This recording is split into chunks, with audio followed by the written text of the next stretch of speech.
can we do it? Okay. Chemistry with Matt and Phil by Matt and Phil. Yes, sir. Okay, so chapter 9, the first chapter of the final, is on stoichiometry, which is the arithmetic of chemical equations. This chapter uses balanced equations to calculate how much reactant we need, how much product forms, which reactant runs out first, and so on. No. So these are chemical equations. So in a chemical equation, we have the reactants, which is CH4 plus 2O2, which yields the products. So if we alter this equation, then we will get these products, which is carbon dioxide and 2 water molecules. The left side is called the reactants, what you start out with, which yields products, is what you end with. Multiple calculations. So this is Mole Island, which is what Mr. Burnham's been talking about the whole year. So this, you can go from mole to mole using coefficients from balanced equations. You can go mole to mass using the molar mass on the periodic table. Mole to volume, which is using the 22.4 liters at STP. What was STP? Standard temperature and pressure. Yeah, standard temperature and pressure. And 1 mole to a mole to particles, which could be atoms or molecules, which is 6.02 times 10 to the 23rd, which is Avogadro's number, which is also a conversion factor. Balancing equations are essential for all calculations involving reactants and products. If you know the number of moles of one substance, you can determine the number of moles in another substance in the reaction using conversion factors. So these are the 3 conversion factors for this. For nitrogen plus 3 hydrogen equals 2 nitrogen trihydride, which is, these are the 3. My bad. These conversion factors can be flipped if necessary in the equation. Limiting reagent and percent yield. A limiting reagent determines the maximum amount of product that can be formed. So if you have 6 blues and 8 greens, if you use, and each set is 1 blue, 1 green, you use up every single blue and green, you'll have 2 greens left over, which means the blue is the limiting reactant because that is the one that ran out first, and the excess is the green because that is the one you have excess of. So the step 1, okay, yeah, we talk about that later anyways. 2 ways to find the limiting reactant. The long way is to assume each reactant is the limiting reactant and calculate the product, and the one that runs out first, the reactant that yields the smallest product, is the limiting reactant. The shorter way, the easier way, is to convert reactants to moles so that they're all the same unit, divide by the coefficient, the smallest number equals the limiting reactant. The chemical reactions are our theoretical yield, the maximum possible product from the reactants in a chemical equation, almost always. What? These chemical reactions are a theoretical yield. Okay, so the maximum possible product from the reactants in a chemical equation is the theoretical yield. And it's almost always less than what you really get. Max, what are you going to do? What are you doing? Stop. Wait, we should get him in the background. Okay. All right. We might have to actually flip this. Henry, get out of here. We're trying to do. Well, let him hang out of here. We're doing a presentation. Oh, are you guys watching? Are you guys on Zoom? Yeah, we're recording a thing. For who? For class. Chemistry. Who's gonna watch it? Everyone. Yeah. Am I in the shot right now? Yes. Perhaps. Wait, but John. It's fine. They don't know who. It's okay. Henry, John you and have to stay out. Joseph already did it. Yep, but there's multiple people who have to All do right, it. let's continue, Phil. Okay. Resume share. Phil, yeah. It is sharing. Yeah, I just pressed resume share. Okay. So the actual, this is how you find the actual yield. You have to do this equation. Oh, click. Chapter 10 states matter. An ice cube is a solid, water is a liquid, steam is a gas. So the elemental states at room temperature, the aquas are solid, liquid are these two, the reds, and the gas are all the yellows. These are all at room temperature. Now, energy of motion is called kinetic energy. Kinetic theory states that the tiny particle and all forms of matter are in constant motion. Kinetic theory of gases. A gas consists of small particles that move rapidly in straight lines, have essentially no attractive forces, very far apart, have very small volumes compared to the volume of the container, have kinetic energies that increase with an increase in temperature. Gas pressure. A single gas particle is incredibly small, but it is a body moving at 1,000 miles per hour, so it exerts an incredible small force. So it's like the whole law about if a small object hits you at going fast, it's going to do more damage. But when you have billions of simultaneous collisions against an object, it produces a measurable force. So this is gas pressure, the force exerted by a gas per unit of surface area of an object.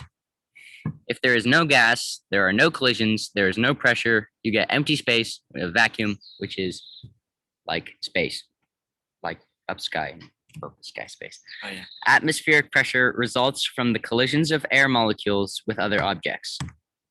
Atmospheric pressure decreases as you climb a mountain because the air layer thins out at higher elevations. The SI unit of pressure is the Pascal.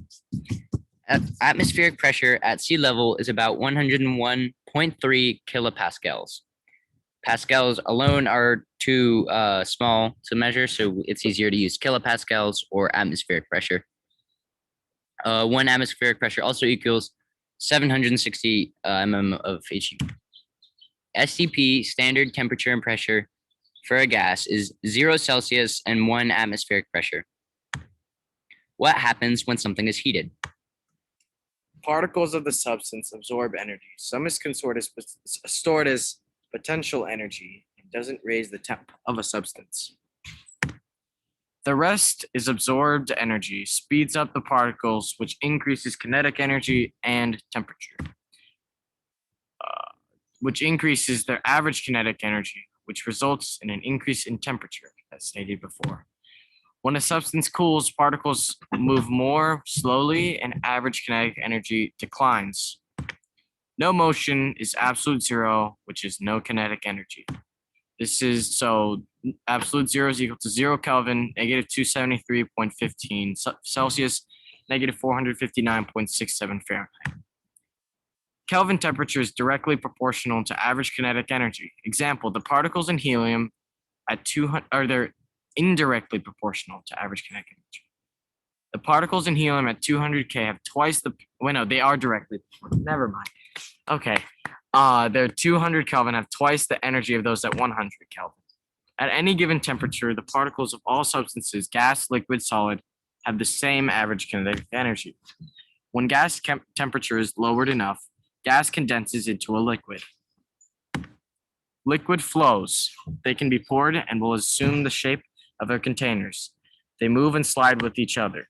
And solids are rigid, fixed shape, fixed volume. They cannot be squashed or condensed. Liquids are not rigid, no fixed shape, fixed volume, cannot be condensed. And then gases are not rigid, no fixed shape, no fixed volume, can be squashed or condensed. They're infinitely compressible. Particles in a liquid are attracted to each other, while kinetic theory says those in a gas are not. For a liquid to escape, a particle must overcome the intermolecular forces, IMS, that hold it together with the other particles and reduce the amount of space between particles. Liquids and solids are known as condensed states of matter because increasing pressure does not affect the volume. Liquid changing to a gas or vapor is called vaporization. When it occurs at the surface of a liquid that isn't boiling, it's called evaporation. Even though liquids evaporate faster when heated, evaporation causes cooling because the particles with the highest kinetic energy escape. But evaporation of a liquid in a closed container is somewhat different. No. Boiling is different from evaporation because evaporation is entirely a surface effect that can occur at any temperature. Boiling, however, occurs in the entire container. Atmospheric pressure opposes bubble formation, pushing on the liquid. There you go. Since boiling vapor pressure equals atmospheric pressure, boiling pressure goes down when the regular pressure goes down. In boiling, the particles with the highest kinetic energy escape first. Because vapor and liquid have the same temperature, they have the same kinetic energy, but vapor has much more stored potential energy than the liquid. Concept 3, nature of solids. The solids vibrations are around fixed points, and so solids do not flow and do not take the shape of their container. Their particles vibrate more rapidly as their kinetic energy increases until all of the particles break down and the solid melts. Melting point is equal to freezing point. This is because to make a solid into a liquid, you have to freeze it down to a specific temperature.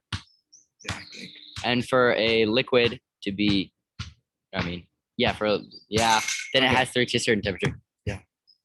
Ionic solids generally have high melting points, while molecular solids have relatively low melting points.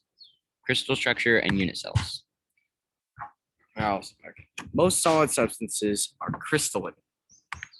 Crystals are a solid substance with an orderly repeating three-dimensional pattern called a crystal lattice. The shape of a crystal depends on how the particles are arranged. The type of bonding between the atoms determines the crystal's melting point. The angles at which the faces intersect are always the same for a given substance. These are the 7 crystal systems: isometric, tetragonal, orthorhombic, monoclinic, triclinic, hexagonal, trigonal, and these are examples of each of them. Almost. The smallest group of particles within a crystal that retains the geometric shape of the crystal is called the unit cell. The 3 types of unit cells are simple cubic, which has a molecular atom at each edge, corner of the cube. Then the body-centered cubic have one in the middle and the rest on the corners, and face-centered cubic have one at each face and one at each corner. Allotropes are 2 or more different molecular forms of the same element in the same physical state. Concept 4, changes of state. This is a thingy to show the relation between pressure and temperature. As pressure increases, the temperature. Where the 3 curves meet is the triple point. That's this thing right here. This thingy right here. Triple point is equal to only set of conditions at which all 3 phases, solid, liquid, and gas, can exist in an equilibrium. Sublimation is in boiling, the particles with the highest kinetic energy escape first. Vapor pressure of some solids is high enough to go from a solid to a vapor without becoming a liquid. Sublimation. Chapter 11, thermochemistry, heat, and chemical change.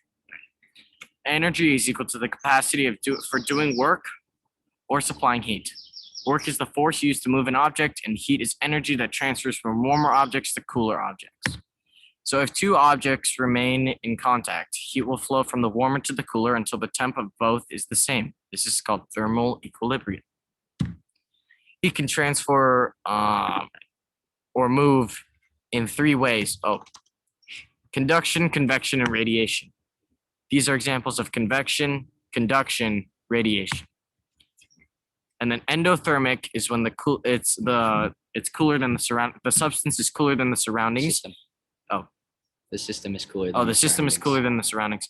So heat will go into the system. So like this, an ice cube. And then exothermic is when the system is hotter than the surroundings.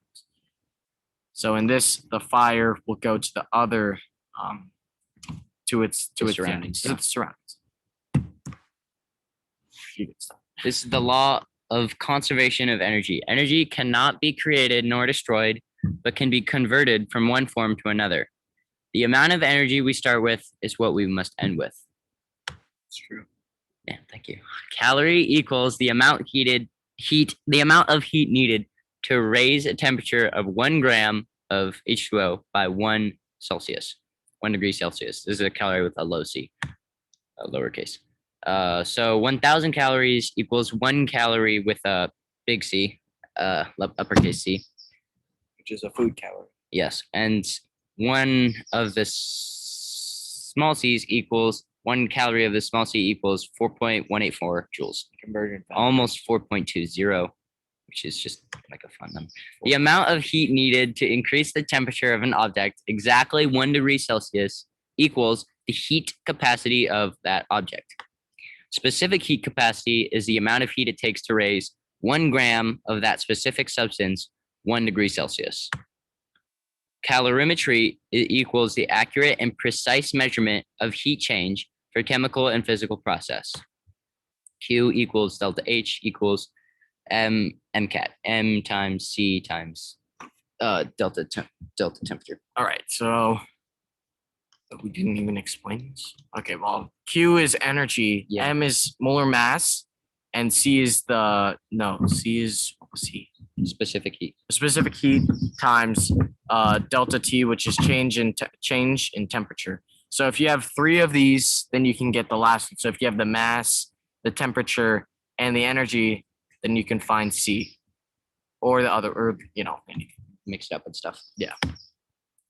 Rules for thermal equations. 1, must give physical state of reactants products. 2, must be under standard conditions. 1 ATM, 25 degrees Celsius, and product/reactants in usual physical states at that temperature. Where did I go? Yep. So when heat is a reactant, we can rewrite RXN. Reaction. Oh, reaction. My bad. Well, it's the same. Okay.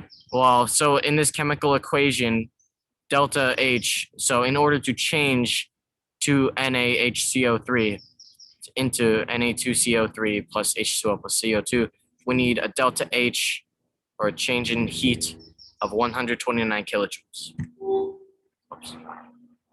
Heat of combustion is the heat of reaction for the complete burning of 1 mole of a substance. So combustion is when the end has water, carbon dioxide. And incomplete combustion is when we have water and carbon monoxide, so CO instead of CO2. Heat absorbed by 1 mole of a substance melting from a solid to a liquid is equal to the heat of fusion. Fusion is a fancy word for melting.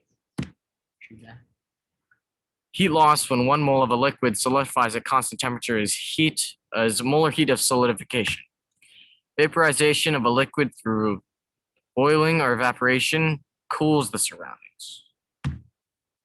Molar heat of vaporization is equal to the amount of heat required to vaporize 1 mole of a given liquid. So it's also written as the change in heat of vaporization, not the other one. These are derived at standard conditions. 1 ATM reactants products in their usual physical state at the same temperature. Hess's law states, in going from a particular set of reactants to a particular set of products, the change in enthalpy is the same whether the reaction takes place in 1 step or a series of steps. Standard heats of formation. Standard heats of formation, delta H of a compound equals the change in enthalpy to form 1 mole of a compound from its elements in their standard states at 25 degrees Celsius and 1 ATM. So delta H is the heat of reaction. Yeah.